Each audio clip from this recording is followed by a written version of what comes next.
नमस्कार, मैं हूं हरिशंकर व्यास। सेंट्रल हॉल में आपका स्वागत है। भारत सरकार ने गजब किया। पाकिस्तानी जांच टीम को पठानकोट की उस छावनी में जांच पड़ताल की अनुमति दी जो भारत का प्रमुखतम सैनिक अड्डा है। कहते हैं रक्षा मंत्रालय इसके पक्ष में नहीं था। वायुसेना के प्रमुख ने बाकायदा कहा है कि वायु सैनिक अड्डे में पाक टीम को अनुमति का फैसला राजनीतिक स्तर का है।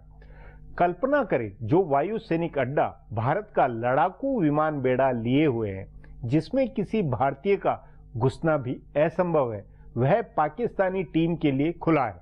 जाहिर है प्रधानमंत्री नरेंद्र मोदी और उनके सुरक्षा सलाहकार अजीत डोभाल ने बहुत सोच विचार किया होगा। यूं पाक टीम की एक्सेस आतंकी वारदात के अपराध सीम तक है। पर यह भी बड़ी बात है, ध्यान रहे, पाकिस्तान ने अभी भारत के एक पूर्व नौसैनिक पर जासूस होने का आरोप लगाकर उसे गिरफ्तार किया है। तब भी यह फैसला सो तय माने कि केंद्र सरकार की रीति नीति वैश्विक राजनीति के चलते हैं। प्रधानमंत्री मोदी ने दुनिया में बताया है कि वे पाकिस्तान के साथ शांति के लिए किसी भी सीमा तक जाने को तैयार है। उधर पाकिस्तान अमेरिकी दबाव में अपनी रीति नीति बदलने का मैसेज दे रहा है। पाकिस्तान पर दबाव वैश्विक है। पाकिस्तानी टीम पठानकोट की यात्रा के बाद जांच अनिवार्यतः बढ़ाएगी। यदि एक बार भारत और पाकिस्तान के सहयोग से पाकिस्तान के जिहादी तत्वों के खिलाफ कार्रवाई हुई तो उसका भारी मैसेज जाएगा। आज इस पर चर्चा है, मगर उससे पहले गपशप और खास सुर्खियां है। शुरुआत सियासी गपशप से करते हैं।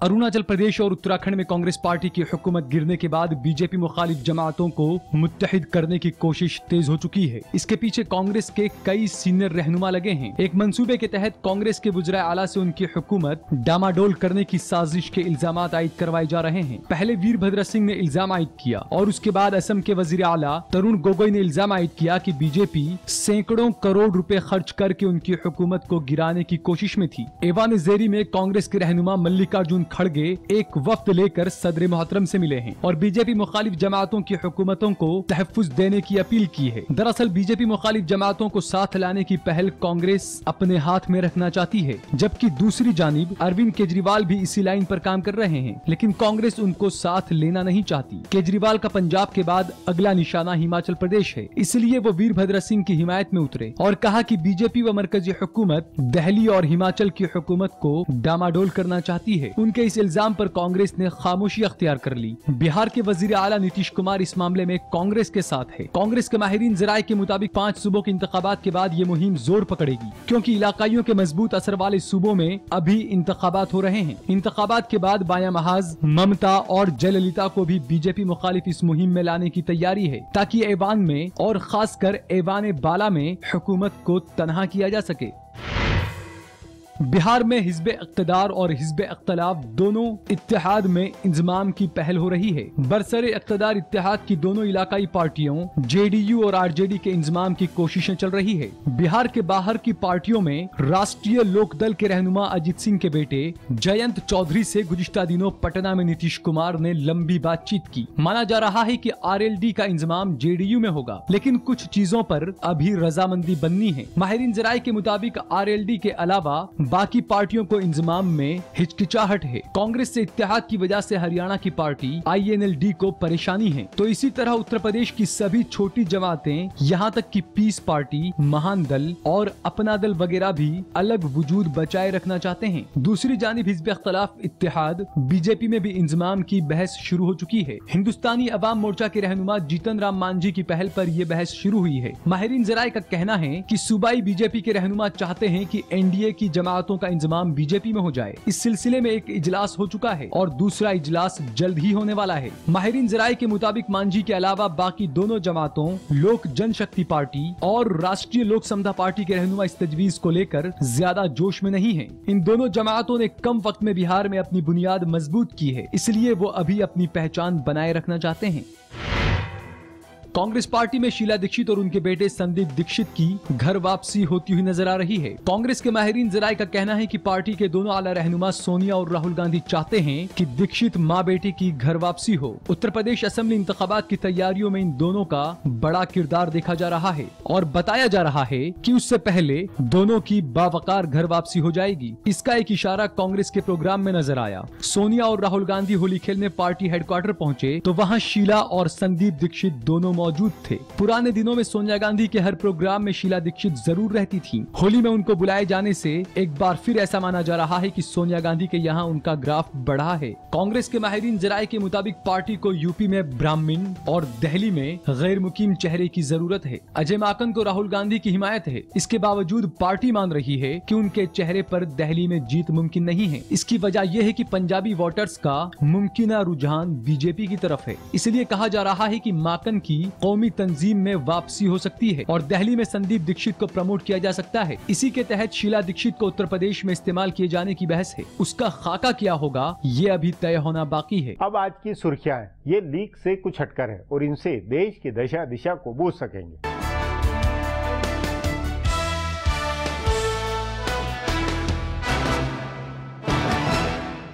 उत्तराखंड हाईकोर्ट ने उत्तराखंड असेंबली में कल होने वाले ताकत के मुजाहरे पर स्टे लगा दिया है। अदालत ने इसके साथ ही मरकजी हुकूमत और कांग्रेस से 4 अप्रैल तक हलफनामा दायर करने को कहा है। अब इस मामले की अगली समाअत 6 अप्रैल को होगी। आज हाईकोर्ट की 2 जजों की बेंच ने मरकजी हुकूमत की तरफ से पेश अटॉर्नी जनरल मुकुल रोहतगी और कांग्रेस के वकला की दलाइल सुनने के बाद 31 मार्च को होने वाले ताकत के मुजाहरे पर स्टे लगा दिया। इससे पहले कल हाईकोर्ट के एक जज की बेंच ने असेंबली का इजलास बुलाने और हरीश रावत हुकूमत को अक्सरियत साबित करने का हुक्म दिया था। इस हुक्म से आईनी बहरान खड़ा हो चुका था। इस पर समाअत के दौरान आज मुकुल रोहतगी ने कहा कि इस हुक्म के बाद उत्तराखंड में 2 सरकारें हो गई हैं। सूबे में सदारती राज का निफाज है जिसके मुताबिक गवर्नर की हुकूमत है और दूसरी हुकूमत हरीश रावत की है जिसे अक्सरियत साबित करने को कहा गया है। उन्होंने कहा कि जब आर्टिकल 356 के तहत सदर राज का निफाज कर दिया गया तो कोई असेंबली में नहीं है और न कोई रुकने असेंबली है। ऐसे में कैसे अक्सरियत साबित करने का हुक्म दिया जा सकता है। उन्होंने एक जज की बेंच के हुक्म पर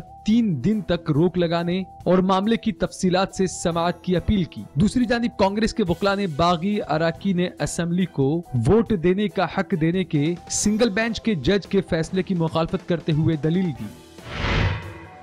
बैंकों के 9,000 करोड़ रुपए का कर्ज अदा किए बगैर मुल्क छोड़कर चले गए कारोबारी विजय माल्या ने 4,000 करोड़ रुपए लौटाने की तजवीज दी है। उन्होंने इसके लिए बैंकों से वक्त मांगा है और कहा है कि सितंबर तक वो 4,000 करोड़ रुपए लौटा सकते हैं। इस बारे में उन्होंने कल वीडियो कॉन्फ्रेंसिंग के जरिए बैंकों के अफसरान से बात की। माल्या के वकील ने अदालत उज़्मा में इसकी इत्तला दी है। उनकी इस पेशकश पर अदालत उज़्मा ने बैंकों से 7 रोज में जवाब तलब किया है। मामले की आइंदा समाअत 7 अप्रैल को होगी। अदालत उज़्मा ने ये पूछा कि माल्या हिंदुस्तान कब लौट रहे हैं। इस पर उनके वकील ने कहा कि अभी इसकी जरूरत नहीं है क्योंकि वो वीडियो कॉन्फ्रेंसिंग के जरिए बैंकों के राब्ते में हैं।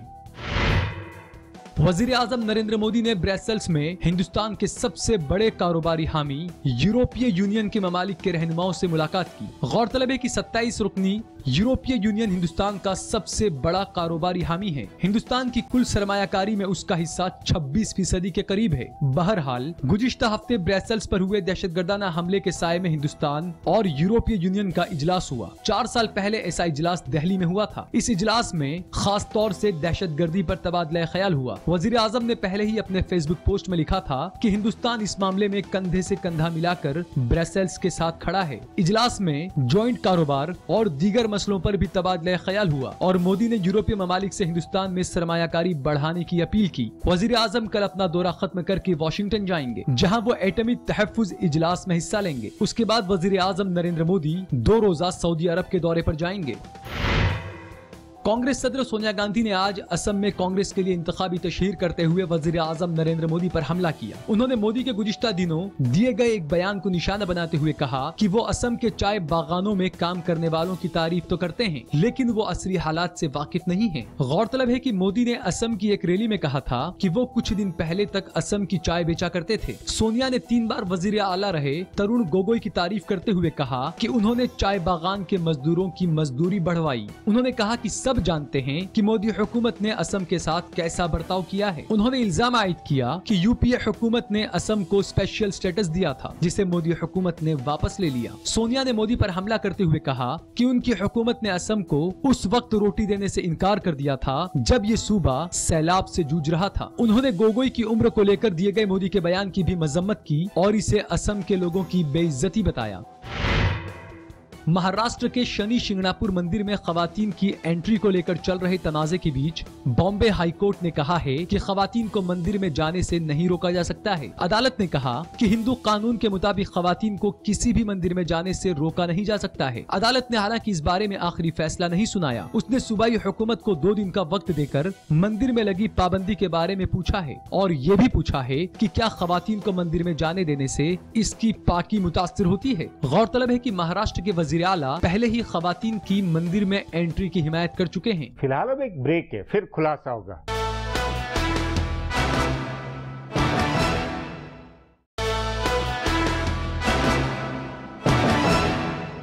प्रधानमंत्री नरेंद्र मोदी के लिए चुनौती है कि वे दुनिया में बताएं कि पाकिस्तान से रिश्ते सुधारने के लिए वे किसी भी सीमा तक जाने को तैयार हैं। वे अचानक लाहौर तक पहुंच गए, पाकिस्तानी टीम को पठानकोट में जांच की अनुमति दी। उधर नवाज शरीफ सरकार को बताना है कि उनका देश बदल रहा है। इस पर आगे चर्चा करें, उससे पहले देखें मेरा एक खुलासा।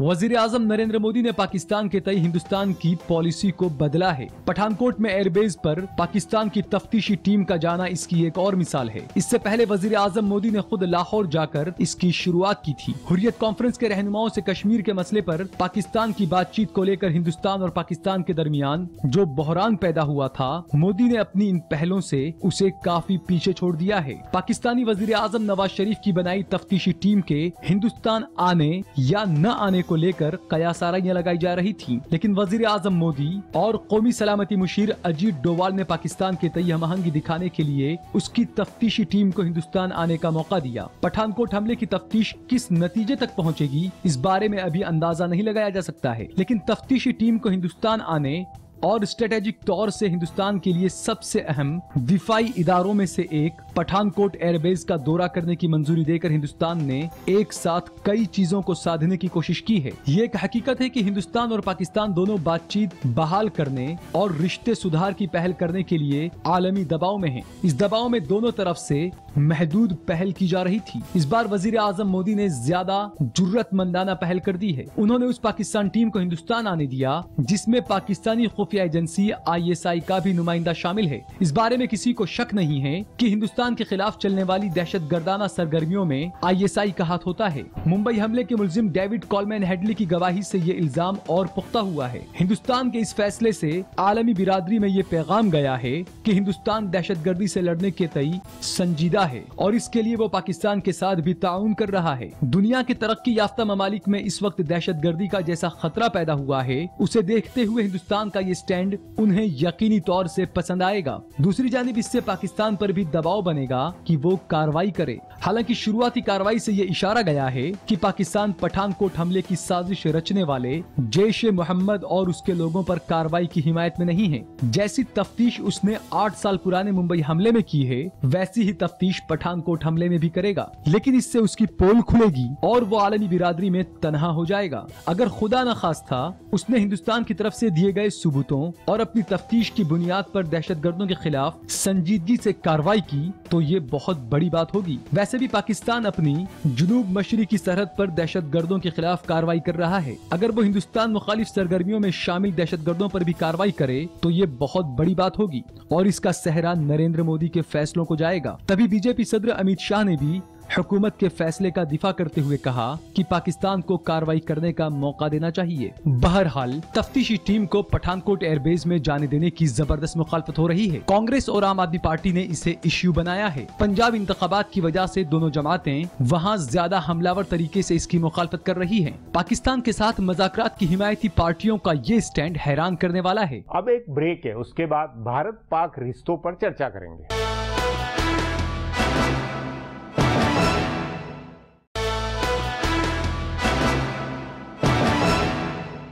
दोनों देश इस समय अमेरिका के असर में अपनी रीति नीति को बदल रहे हैं। इस पर चर्चा के लिए आज मेरे साथ वरिष्ठ पत्रकार शुभव्रत भट्टाचार्य हैं।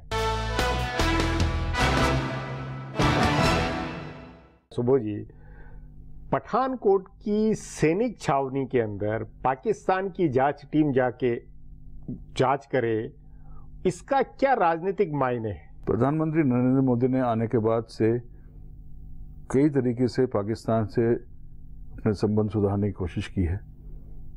उन्होंने लाहौर तक की यात्रा की है। हाँ, ये सच है कि एयरफोर्स और आर्मी में शायद कुछ ऑब्जेक्शंस हैं इस विजिट के बारे में, परंतु उसको हम एक छोटे दायरे में, संकीर्ण दायरे में न देखें। इसका दायरा बहुत बड़ा है। आतंकी हमले को लेकर कि भारत पाकिस्तान में नई समझ बनी है और नई समझ के साथ कुछ परिणाम निकलेगा, इसकी गारंटी नहीं मान सकते। हम लोग पॉजिटिव को देखें ना जी। ये जो जांच टीम पे यहाँ पर आई है जी, इसका मतलब कि अभी उसका क्या फैसला होगा हमें नहीं मालूम। वो आगे जाके क्या रिपोर्ट हो, क्या निकले। परंतु पहली बार पाकिस्तान ने जांच टीम तो भेजी, यानी कि धुआं देख के उन्होंने ये नहीं कहा कि आगे नहीं लगी जी। ये अपने आप में बड़ी बात है, बहुत बड़ी बात है जी, बहुत बड़ी बात है। और जिस इलाके में हमला हुआ था पठानकोट में जी, ये हर अखबार में निकला है कि वो बहुत सेंसिटिव एरिया नहीं था, क्योंकि वो लोग हमारे सिक्योरिटी फोर्सेस ने उनको कन्फाइन कर दिया था जी। और आज की तारीख में जी, जब सैटेलाइट और पता नहीं किन किन पद्धतियों से आप कुछ भी देख सकते हैं, कहना है कि भैया आप आंख से सीधे नहीं देख सकते। हमारी एयरपोर्ट्स में एक मजाक चलता है रोज। इंडियन एयरपोर्ट तभी भी सेकेंड वर्ल्ड वॉर के नियम के तहत फोटोग्राफी अलाउ नहीं करती। हाँ, आजकल सब लोग अपना सेलफोन लेके चलते हैं और अंदर और बाहर फोटो खींचते रहते हैं। उस कानून की अवमानना खुलेआम होती है और हम लोग अगर उसे देख लेते हैं जाके मना करते हैं। जो विदेशी होते हैं वो हंसते हैं, वो कहते हैं यार भारत छोड़ के किसी और देश में सेकंड वर्ल्ड वॉर इस तरह का कानून नहीं है, ये कानून है ही नहीं। तो इसलिए इस तरह की बहस का मतलब नहीं है कि आजकल ड्रोन, सैटेलाइट और पता नहीं कौन कौन सी इमेजरी है, हाँ, जिसके माध्यम से कहां पर क्या हो रहा है हर चीज मालूम पड़ जाती है। नहीं, बुनियादी सवाल ये है सुबो जी कि क्या इस जो पाक टीम का यहाँ आना, क्या ये माना जाए कि नवाज शरीफ और नरेंद्र मोदी के स्तर पर सचमुच में मामले में संजीदगी के साथ में कुछ सहयोग परस्पर होने का निश्चय बना है क्या? देखिए, ओबामा साहब ने अपने कार्यकाल में भारत और पाकिस्तान के संबंध सुधारने के लिए हर प्रयास किया है और इस प्रयास में मोदी जी ने उनका पूरा साथ दिया है। नवाज शरीफ कहाँ तक साथ देते हैं हमें देखना है, क्योंकि वहाँ पर पाकिस्तान की शराफत जो है वो सिर्फ नवाज शरीफ तक सीमित नहीं है, वहाँ पर राहिल शरीफ साहब भी हैं जो कि जनरल है, आर्मी के चीफ हैं। अनफॉर्चुनेटली पाकिस्तान में आज भी वो स्थिति है कि डेमोक्रेटिक सरकार होने के बावजूद वहाँ पर एक आर्मी के चीफ की चलती है।